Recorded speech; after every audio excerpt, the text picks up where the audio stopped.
Welcome to maths for me. आज हम लोग एमसीक्यू क्वेश्चंस करेंगे एग्जामिनेशन पॉइंट ऑफ व्यू से। जो ऑब्जेक्टिव क्वेश्चंस पूछे जाते हैं एग्जाम में, मतलब एक आंसर सही होता है जिन ऑप्शंस का, मल्टीपल चॉइस क्वेश्चंस। तो देखेंगे क्वेश्चन को। इसमें चैप्टर इंक्लूडेड है 2, 3, 4, 8 and 10। 2 means factors and multiples, integers, ratio, proportion and unitary method, basic geometrical concepts and angles. ये सारे चैप्टर्स इस एमसीक्यू में इंक्लूडेड है। हम लोग क्वेश्चन देखते हैं एक। First number, 6 is a composite number as it has dash factors. 6 composite numbers है क्योंकि उसका कितना फैक्टर्स है। एक 1 फैक्टर हो गया, 2 हो गया, 3 हो गया और 6 हो गया। तो how many factors? 4 factors. 4 is the right answer. 2 number, co-prime numbers are those two numbers whose HCF is। co-prime numbers वैसे numbers को बोलते हैं, वैसे 2 numbers को बोलते हैं जिसका HCF कितना होता है? HCF होता है 1। 2 का आंसर हो जाएगा A। The smallest composite number is। composite number में smallest क्या है? 0 नहीं है, 1 नहीं है, 2 नहीं है, 4 होगा। 4th number, the greatest 2-digit prime number is। Greatest 2 digit prime number बताना है हम लोगों को। तो 11 तो स्मॉलेस्ट 2 डिजिट प्राइम नंबर हो गया। 37 2 डिजिट प्राइम नंबर है लेकिन ग्रेटेस्ट नहीं है। 99 ग्रेटेस्ट 2 डिजिट नंबर है लेकिन वो प्राइम नंबर नहीं है, इसलिए 97 आंसर हो गया। Now question number 5, a number is divisible by 6 if it is divisible by it's 2 co-prime factors dash and dash. एक नंबर डिविजिबल है 6 से डिविजिबल है। कब डिविजिबल होगा? अगर वो डिविजिबल होगा उसके 2 को-प्राइम नंबर्स। को-प्राइम नंबर्स किसको बोलते हैं? जैसे 2, 3 को-प्राइम हो गया जिसका एक 1 के अलावा कोई भी कॉमन फैक्टर नहीं है। 4, 5 भी उसी तरह हो गया, क्या को-प्राइम नंबर हो गया। तो यहां पर कौन सा होगा आंसर जो 6 से डिविजिबल है? तो वो होगा 2 and 3। Now question number 6, the smallest number in box so that 1, 2, 3 box 4 is divisible by 11। 11 का डिविजिबिलिटी रूल क्या है? ऑड प्लेसेस और इवन प्लेसेस का सम का डिफरेंस, यानी 1, 3 और 4 का सम कितना हो रहा है? 1 + 3 is 4, 4 + 4 is 8। 8 एक आ गया और दूसरा even places. 2 is even place में है, बॉक्स भी इवन प्लेस में है। तो 2 और बॉक्स का वैल्यू अगर ऐड करेंगे तो 8 के इक्वल होगा, यानी कि बॉक्स का वैल्यू 8 - 2 दैट इज 6 हो जाएगा। तो 6 कौन सा ऑप्शन है? C option. C option is the right option. अब बोला गया fill in the box. Box में फिल करना है। क्या फिल करना है? 3 - (-2) is equal to 3 plus box. 3 - (-2) means minus and minus, same sign multiplied give positive sign.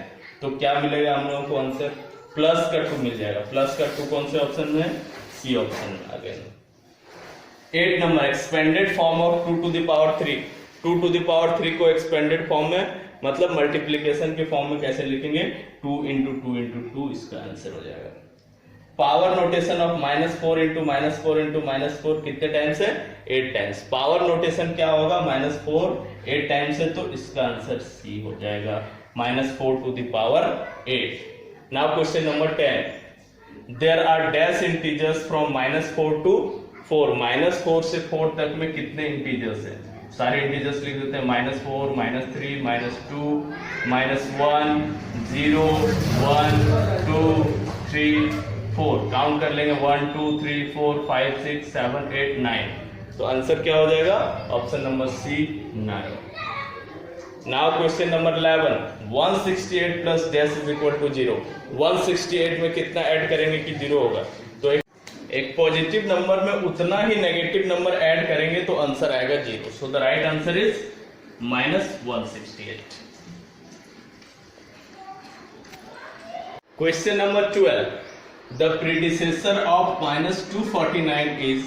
Negative का प्रीडिसेसर मतलब नंबर लाइन में लेफ्ट की तरफ जाता है, तो लेफ्ट की तरफ जाएंगे तो क्या हो जाएगा? -250। B option is the right option. Now question number 13, the first term of a ratio 11:24 is 11:24 में फर्स्ट टर्म क्या है? फर्स्ट टर्म है 11, तो आंसर हो जाएगा A number 11। 14 number, comparing two quantities by division is called. Two quantities को division से compare करने को क्या बोला जाता है? रेशियो बोला जाता है, प्रोपोर्शन बोला जाता है, दोनों ही बोला जाता है या कुछ नहीं बोला जाता है? तो आंसर हो जाएगा रेशियो बोला जाता है इसको। Now 15 number, equality of two ratios is called. Two ratios के बीच में जब इक्वल टू का साइन रहता है तो वैसे टू रेशियोज को हम लोग क्या बोलते हैं कि वो दोनों रेशियो ही है या प्रोपोर्शन में है या रेशियो प्रोपोर्शन दोनों या कोई नहीं। तो आंसर क्या होगा? प्रोपोर्शन होगा, दोनों ही प्रोपोर्शन में। Question number 16, proportion has dash terms. Proportion के कितने टर्म्स होते हैं? 4 टर्म्स होते हैं। Number 17, the first and fourth terms of a proportion are called. First और फोर्थ टर्म को क्या बोला जाता है? किसी प्रोपोर्शन को का एक्सट्रीम बोला जाता है। एंड में रहता है फर्स्ट और फोर्थ टर्म, जिसको हम लोग एक्सट्रीम्स बोलते हैं। The second and third terms of a proportion are called. Second और थर्ड टर्म को क्या बोलते हैं हम लोग? सेकेंड और थर्ड टर्म को मीन्स बोलते हैं। For 4 numbers to be in proportion, 4 numbers को प्रोपोर्शन में होने के लिए the product of means should be equal to the dash of extremes. Product of means किसके इक्वल होगा? एक्सट्रीम के प्रोडक्ट का। तो 4 नंबर्स को प्रोपोर्शन में होने के लिए प्रोडक्ट ऑफ एक्सट्रीम और प्रोडक्ट ऑफ मीन्स इक्वल होना चाहिए। तो सम, प्रोडक्ट, डिफरेंस और कोशेंट में क्या आंसर होगा हम लोग का? आंसर होगा product. Now 20 number, cost of 5 books is ₹500। What is the cost of 1 such book? अगर 5 बुक का कॉस्ट 500 है तो 1 बुक का कॉस्ट क्या होगा? 500 को 5 से डिवाइड कर देंगे, कितने टाइम्स में कैंसिल होगा? 100 टाइम्स में। So the answer is ₹100. Now in question number 21, the weight of one book is 500 gram. What is the weight of 4 such books?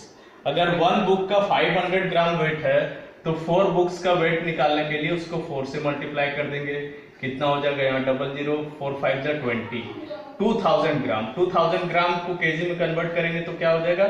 2 KG. तो आंसर हम लोगों का क्या हो जाएगा? Option number C. Now in question number 22, the ratio of 1 meter to 10 centimeter is। Ratio जब भी हम लोग निकालते हैं तो क्या करते हैं? यूनिट्स दोनों को सिमिलर कर लेते हैं, सेम कर लेते हैं। तो 1 metre is equal to how many centimetre? 100 centimetre. तो हम लोगों को डिवाइड करना है 1 मीटर को 1 सेंटीमीटर से, 10 सेंटीमीटर से। तो क्या हो जाएगा? 100 सेंटीमीटर अपॉन 10 सेंटीमीटर। तो रेशियो निकल के आ जाएगा 10/1, दैट इज 10:1। कौन सा option? Option number B. 23, fill in the box so that box, 1, 0.5 are in continued proportion. Continued proportion किसको बोलते हैं? मिड वाला टर्म जो है वो 2 टाइम्स होता है। किस तरह होगा कंटिन्यूड प्रोपोर्शन? अगर ये होगा तो बॉक्स, 1, 1, 0.5 ये होगा। और हम लोगों को पता है बॉक्स और इसको मल्टीप्लाई करेंगे, मतलब एक्सट्रीम्स को मल्टीप्लाई करेंगे तो मीन के प्रोडक्ट के इक्वल आएगा। फर्दर ये क्या हो जाएगा? ये मल्टीप्लीकेशन में राइट हैंड साइड में जाके डिवीजन में हो जाएगा। डेसिमल हटा, यहाँ पर 0 आ गया। 5 से कैंसिल हुआ 10 2 टाइम्स में, 2 into 1 is 2 एंड अपॉन 1 को नहीं लिखते, तो 2 हो जाएगा आंसर, यानी option number A. 24, if 8 is to 12 is such that 26 is to box, then the number in box is। अगर ये रेशियो प्रोपोर्शन दिया हुआ है तो बॉक्स में कौन सा वैल्यू होगा? तो 8/12 और 26 बाय बॉक्स ये दोनों आपस में इक्वल होने चाहिए अगर प्रोपोर्शन में है तो क्या हो जाएगा? बॉक्स का वैल्यू, बॉक्स को 8 से मल्टीप्लाई करेंगे और 12 को 26 से। फर्दर बॉक्स का वैल्यू हो जाएगा 12 into 26 अपॉन 8। कैंसिल हो गया 4 का टेबल से, 4 2 जा 8, 4 3 जा 12। 2 से कैंसिल हुआ, ये 1 टाइम है, ये 13 टाइम है, तो 13 into 3 is 39। Which option? Option number A again. Now the ratio of 25th number, the ratio of a dozen to a score. Dozen का वैल्यू कितना होता है? 12 होता है। और स्कोर का वैल्यू कितना होता है? स्कोर का वैल्यू होता है 20। तो 12 को 20 से डिवाइड करेंगे, किससे कैंसिल होगा? 4 3 जा 12, 4 5 जा 20, दैट मीन्स 3/5। 3/5 का मतलब 3:5 रेशियो में, तो डी ऑप्शन हम लोग का आंसर होगा। Question number 26, find the number in the box if box is to 6 is such that 55:11। तो इसी तरह से करेंगे जैसे यहां पर हम लोगों ने किया है, बॉक्स और 11 का मल्टीप्लीकेशन, मतलब एक्सट्रीम्स का मल्टीप्लीकेशन, मीन के मल्टीप्लीकेशन मीन के प्रोडक्ट के इक्वल होगा। तो क्या हो जाएगा, बॉक्स का वैल्यू 6 × 55/11, 11 से 55 5 टेंस में कैंसिल हुआ, 6 5 जा कितना हो गया, 30 हो गया। कौन सा ऑप्शन, 10 20 30 40 में 30 हो जाएगा हम लोग का answer. Now question number 27, a 100 rupee note has a dash surface. 100 rupee note का सरफेस कैसा होता है, फ्लैट सरफेस होता है। तो फ्लैट सरफेस वाले को हम लोग क्या बोलते हैं, कर्व बोलते हैं, प्लेन बोलते हैं, या दोनों बोलते हैं, या कुछ नहीं बोलते हैं, तो उसको हम लोग बोलते हैं plane surface. 28, an orange has a dash surface. Orange का कैसा सरफेस होता है, ऑरेंज का सरफेस कर्व होगा, प्लेन नहीं होगा। तो कौन सा ऑप्शन हो जाएगा, ऑप्शन नंबर ए हो जाएगा। 29, dash line can pass through one given point in a plane. किसी एक पॉइंट को होकर कितने लाइंस पास हो सकते हैं, अनलिमिटेड लाइंस पास हो सकते हैं। तो उसका आंसर हो जाएगा मैनी, 1 2 5 मैनी, ये ऑप्शन है हम लोग का, तो आंसर होगा many. Now 30 number question, dash lines can pass through, line या लाइंस बोला जा रहा है, can pass through 2 given points in a plane. 2 given points है तो कितने लाइन पास हो सकते हैं, ओनली 1। तो आंसर क्या होगा, 1 होगा 30 नंबर का। Now question number 31, 3 or more lines passing through the same point in a plane are called dash। 3 या उससे ज्यादा लाइंस एक ही प्लेन में एक पॉइंट से पास करे तो उसको हम लोग क्या करते हैं, तो उसको हम लोग क्या बोलेंगे, कैसा लाइंस बोलेंगे उसको, कंकरेंट लाइंस। तो कंकरेंट इंटरसेक्टिंग पैरेलल और परपेंडिकुलर में कौन सा लाइन हो जाएगा, concurrent lines. Next is a dash extends endlessly in all direction. क्या है जो सभी डायरेक्शन में इनलेसली बढ़ता है, जो सिर्फ 2 डायरेक्शन में बढ़ता है उसको लाइन बोलते हैं। ये कंफ्यूज होकर लाइन में बच्चे टिक मार देते हैं, लाइन नहीं होगा इसका आंसर, लाइन, रे, प्लेन और लाइन सेगमेंट, इसमें से आंसर हम लोगों का होगा plane. Now question number 33, the opposite sides of a classroom board represent dash line segments. जो ऑपोजिट साइड होता है क्लासरूम का, ब्लैक बोर्ड का, वो किसको रिप्रेजेंट करता है, तो वो रिप्रेजेंट करता है पैरेलल लाइन सेगमेंट को। तो आंसर हो जाएगा B number. Now question number 34, which of the following is different from others. ये 4 ऑप्शंस में से कौन सा ऑप्शन सबसे अलग है। एक है ball, orange, globe and sticker. तो बॉल, ऑरेंज, ग्लोब और स्टिकर में स्टिकर का जो है वो प्लेन सरफेस होता है, बाकी सभी तीनों का कैसा सरफेस होता है, कर्व सरफेस। तो सही आंसर हो जाएगा sticker. Now question number 35, the point where 2 lines meet in a plane is called. वैसा पॉइंट जहां पर 2 लाइंस आके मीट करते हैं, उस पॉइंट को हम लोग क्या बोलते हैं, उस पॉइंट को हम लोग बोलते हैं पॉइंट ऑफ इंटरसेक्शन। क्या बोलेंगे, पॉइंट ऑफ इंटरसेक्शन। अब उसी से रिलेटेड एक और क्वेश्चन है 36 number, the point where 3 or more lines meet in a plane is called. जिस पॉइंट पर 3 or more लाइंस मीट करता है, 2 लाइंस वाले को पॉइंट ऑफ इंटरसेक्शन बोलेंगे, 3 or more लाइंस वाले को क्या बोलेंगे हम लोग, ऑप्शन है point of concurrence, point of intersection, either A और बी, नन ऑफ दिस। तो आइदर ए और बी मींस ए और बी ऑप्शन। तो कौन सा ऑप्शन हो जाएगा, ए ऑप्शन। उसको हम लोग बोलते हैं पॉइंट ऑफ कंकरेंस, जहां पर 3 or more लाइंस आके मिलते हैं। 37, 2 lines in a plane which do not meet anywhere are called dash line. किसी एक प्लेन में 2 लाइंस है जो कहीं भी मीट नहीं करता है एक दूसरे से, उसको हम लोग कैसा लाइंस बोलते हैं, उसको हम लोग बोलेंगे पैरेलल लाइंस। उसको हम लोग क्या बोलेंगे, parallel lines. Option number B. The corner of a triangle represents a dash. Triangle का एक कॉर्नर किसको रिप्रेजेंट करता है, कोई एक कॉर्नर ट्रायंगल का जो है वो किसको रिप्रेजेंट करेगा, पॉइंट को, लाइन सेगमेंट को, लाइन को या रे को। तो आंसर हो जाएगा point, option number A. Now question number 39, the plus sign represents dash line segment. Plus sign किसको रिप्रेजेंट करेगा, कैसा लाइन सेगमेंट को रिप्रेजेंट करेगा, टू लाइंस एक पॉइंट पर आके मिल रहे हैं, तो कैसा लाइंस हो गया, इंटरसेक्टिंग लाइन। तो वर्टिकल पैरेलल इंटरसेक्टिंग कंकरेंट में कौन सा ऑप्शन हो जाएगा, intersecting. Now 40 number question, the table top gives an idea of dash surface. Table का टॉप जो है वो हम लोगों को किसके बारे में आइडिया देता है, प्लेन, कर्व, ए और बी दोनों, और नन ऑफ दिस। तो प्लेन जो है, प्लेन सरफेस, यहां पर इसका आंसर होगा। टेबल का टॉप जो है वो प्लेन सरफेस है, तो आंसर क्या हो जाएगा, A option, that is plane surface.